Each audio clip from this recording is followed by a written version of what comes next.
За сайн уу манайхан. Нэг тийм сонирхолтой түүхийн болон нээж байгаа. Тэгээд тусгай пэйж болгож хөгжүүлнэ.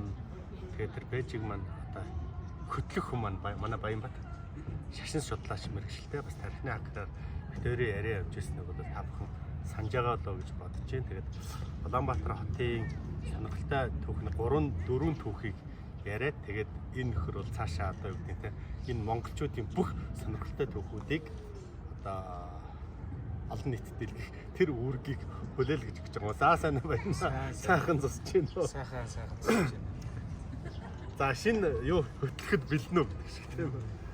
Яг чадчих байх л гэж бодсон шүү дээ.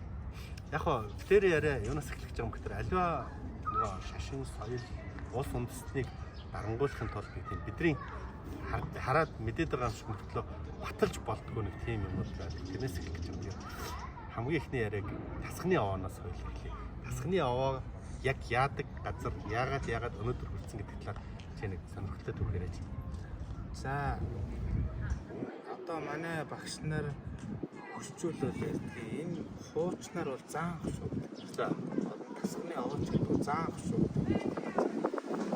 Тэгэхэд заан гэдэг нь хөшөө. Тэгээ яг тэр хөшөөд юу ч хэлдэг байсан бэхээр энэ дээр бол төрийн ордон байрлахснаа байсан юм аа. Одоо ингээд таслаад зам тавьснаас болж одоо энэ төрийн энэ самуурал бүтлгүүтлийн их суурья гэж хэлдэг байхгүй. Тэгээд тэрнтэй холбоотойгоор бас Батлам тэндээс бас олон нөгөө хөдөлгөөний үед бас олон алгадсан дам тайшрыг гаргаж ирсэн шүү дээ. Яасан тэгэхээр тэр нөгөө төр байх хэвээр юм ингээд газар орныг бол сэлтээсэн тэр шинжээ гэдэг хөшүүд бол энэ дээр бол төрийн ордон байвал одоо хэрвээ Улаанбаатарт нийслэл байгаа нөхцөлд хамгийн зөв зохистой газар бол тасхны овоо юм. Гэтэл одоо нөгөө тасхны овоо гэж нячлаа шүү дээ. Зэрэн бузаг гişүүн ч юм уу дээр нь бурхны суурь мөр тавиад өвчлээ. Энэ одоо юу гэдэг нь те байгалийн өгөл эрчим талаас ямар нэг үзүүлэх вэ? Нэгэнт одоо ингээд тасалсан байгаа нөхцөлд бол яаж харахаас л болохгүй. Нэгсний тэнцээ бол нэг энерги хувьд сэвтсэн байгаа нэг. Хоёрдугаарт бол яг тэр эрчмийг бол хаах гэж бол экологч тэр яг урдлын тэр суурин дээр нь тэр битүү бидэг бол барьсан шүү дээ. Эрчим барьсан. Тэгэхээр тэрийг яхахын тулд ингээд нэг техникийнх нэг иймэрхүү зүйлийг уулан хийгээд байгаа. Тэрний чинь урд нь дахиад гисэр сүм байгаа. Тэрний урд нь дахиад битүү хий. Тэгээд тэр төр самууруулж исэн гэдэг байгаа одоо нэг ясны хувьсгалаас өмнөх 11 оноос өмнөх тэр Монголын одоо төрчин бол одоо Хятад 2 жил бол эзлэгдсэн шүү дээ. Шүшүү жаргал тэр 19-с 21 он. Тэр үеэс өмнө бол тэнд бол тийм ямар улаан дэлгүүрийн газар болов тийм юм байгууллагад бас төрийн сайд нарыг тийм самууруулдаг тэр газар байсан. Энэ газрыг бол эртнээсээ их чорлож ирсэн байна. Байгалийн өгөл эрчмийг таньчаад одоо хятадууд бол тэгж одоо яахны газар байгуулах ч юм уу те дараа нь орсууд тэр монголчуудыг олноор нь алж гэдэж болдог ч юм уу ийм зүйлүүд хийгээд байсныг бол янз бүрийн байдлаар тэр юм даах гэж бол хүчийг сарниулах гэж үзэж байна. Байгалийн өндөр эрчимтэй газар өгөгдөлтэй газрыг зориуд одоо тэр өгөгдлийг сааруулах гэж устгах гэж хэлсэн юм гэдэг. Тийм. За тасхны овоо гэжлээ. Ийшээ явах тойрогтод дархийн овоо. Одоо зүгээр бас л нөгөө хөцүүлээс сонсон юм аа л ярьж байна. Тэгээд дарих гэдэг бол одоо нэгсний Монголд одоо тэр үедээ нэлээдгүй олон жилийн хугацаанд ингээ бурхны шин төрийн шин болчихсон шүү дээ. Тэгэхээр нөгөө төрийн эрдэнүүдийн дотор ч хахтай эрдэнэ байна шүү дээ. Дарих гэдэг бол магадгүй тэр оюун санаагаар улс гэрээ засч явах тэр бүсгүйчүүдийн эрчим энергитэй холбоотой байж таарна гэж би бол анхандаа бодож байна. Тэн дээр бол одоо ингээд шорон хийж байна. Тий. Дархийн овоо гэдэг одоо юу гэдэг те? Ганцуудын шорондаг байсан газар очиад шорон хийж шүү дээ. Нөгөө эмгтээчүүдийн сүр хүч сүр хямар гэдэг юмыг зориуд самууруулах гэж хийж байгаа юм шиг тийм үү? Тий. Одоо бас нэг хүний ярьж ирсэн яриад байна. Энэ П гэдэг хараалыг бол Монголд бодлогоор оруулж ирсэн гэдэг. Энэ хараалыг хэдий ч нэ ирчүүд нь хэлэн төдий ч нэ хямар сүлдэнд ороо байна. Эмэгтэйчүүд нь төдий ч нэ самаас үсэг байна гэдэг. Ийм хараал. Оросоос Монголд оруулж ирсэн. Тэгээ одоо ингэ толгойлоо бол. За дахиад дэшээ тарихтар хамбын аваа гэж байна тий. Тий, хамбын аваа гэдэг бол дахиад нөгөө бас хэрвээ Монгол улсын нийслэл нь Улаанбаатар тий. Улаанбаатар төрийн шин боддог ш. Хамб гэдэг бол одоо хамб номоо хаанаас манай ерөнхийлөгч ерөнхий сайд бид нар ингээ сая ингээ зөвлөгөө авч байгаа шүү дээ. Ойлгоо яах вэ? Багш минь гэдэг.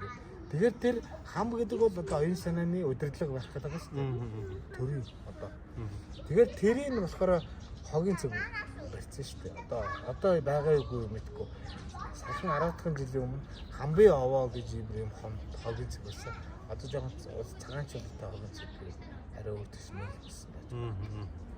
Бас оюун санааны их усүрийн дарсан гэж шүү дээ. Хогоор дарж чинь тийм үү? Шашныных нь тэргүүн хамб одоо хамбан тахдаг, хамб нь одоо дээдэлдэг тэр оюун санааны одоо нэг гэсний тархин гэж болох зүйлийг л ингэж хэлсэн байна. Тэгээ одоо жишээлбэл шашныхын энэний талаар юу ч хийж чадаагүй юу?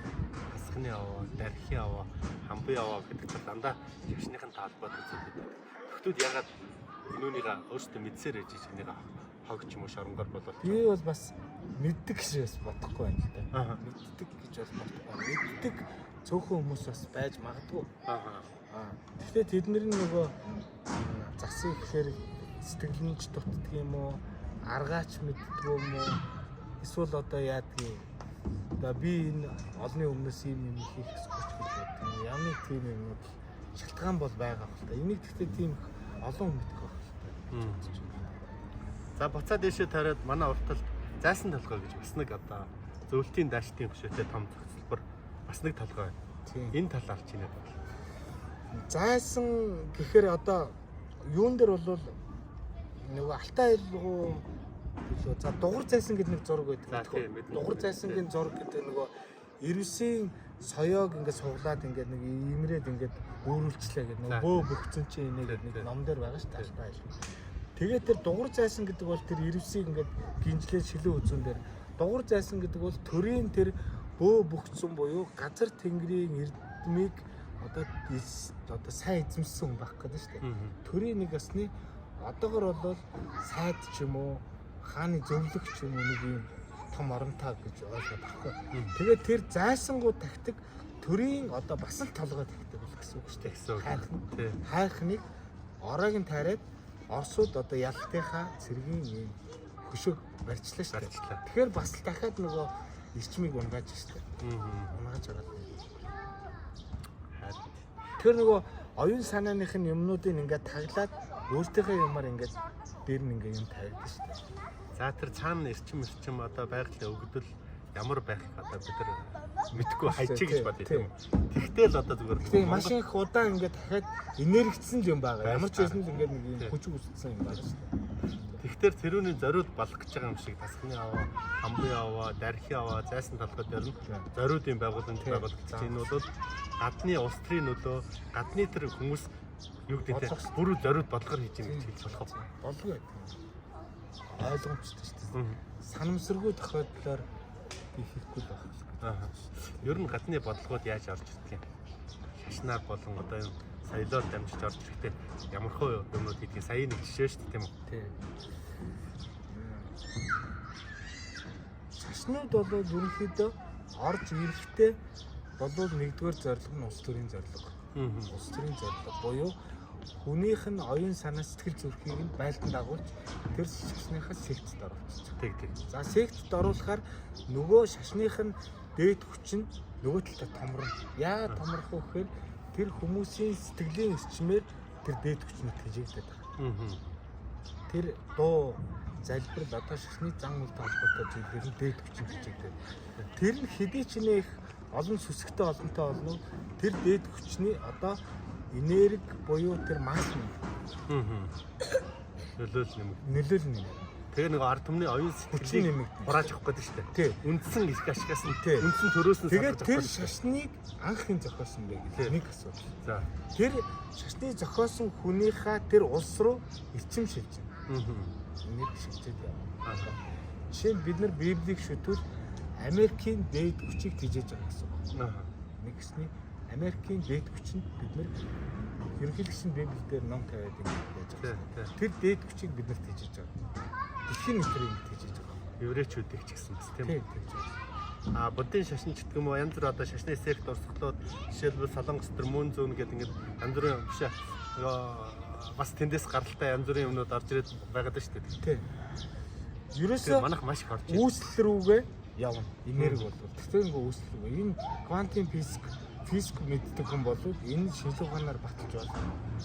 Тэгэхээр юу гэхээр тэр үүсэл эрчим рүүгээ тэр дээд хүч үүсгдэг техникийн талаар бол Оросд ингээд ийм гаргадаг гэдэг.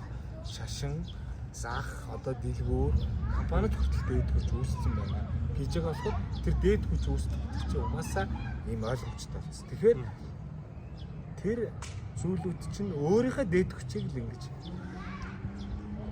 томсгож одоо олон ийм дагагчдыг бий болгох. Одоо нэгсний тийм манкурт боолууд бий болж байгаа гэсэн. Өөр нэг тийм. энэс гарах арга зам гэдэг юм уу да.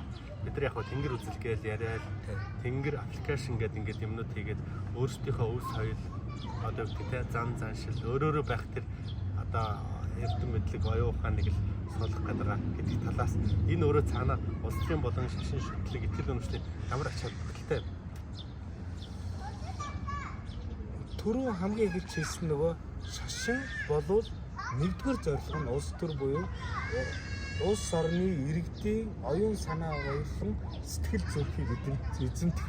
Одоо жишээ нь одоо энэ сургууль англи хэлийг ингээд 13 наснаас өмнө баг тайван зааж ийн гэж шүү дээ. Тэд нар тэгэхээр нөгөө бүх хүүхдүүдэд бид нар сэтгэлгээний хувьд алдчихж байгаа. Яг алдчихж байгаа гэхээр тэр нөгөө харь өөрийнхөө флашыг солихчихж байгаа. Тэгж байгаа. Америкийн, Английн флашууд. Тэр хүнд хижээж Монгол сэтгэл зүрх юм уу Монголоо гэсэн сэтгэл зүй ухамсар биш өөр ухамсарын програмыг суулгаж байгаа. Тэгэхээр энэ дээр чинь л ийм дайм болоод байна л та. Нөгөө нялуун шулуун нялуун дай. За одоо би тэрийг яг аль дайны ямар ч гэсэн л оюун санаа буюу сэтгэл зүрхийн эзэмтэй. Шашин хүнд нөгөө өгдөг юм нь амар хамгаалан авчдаг багтдаг. Нөгөө маш их зовлонтой байсан хүн амар хамгаалан олчхороо шашин руу ингэ явуулчих.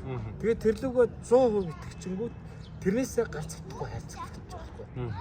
Хэрвээ тэр хүн 1% эргэлзээгээр ингээ хөндлөнгөөс гадна талаас нь харсан бол тэрнийхээ дотор талд нь биш гадна талаас нь зөв бурууг ялгаж салгадаг тэр ухаан бас монголчууд байсан.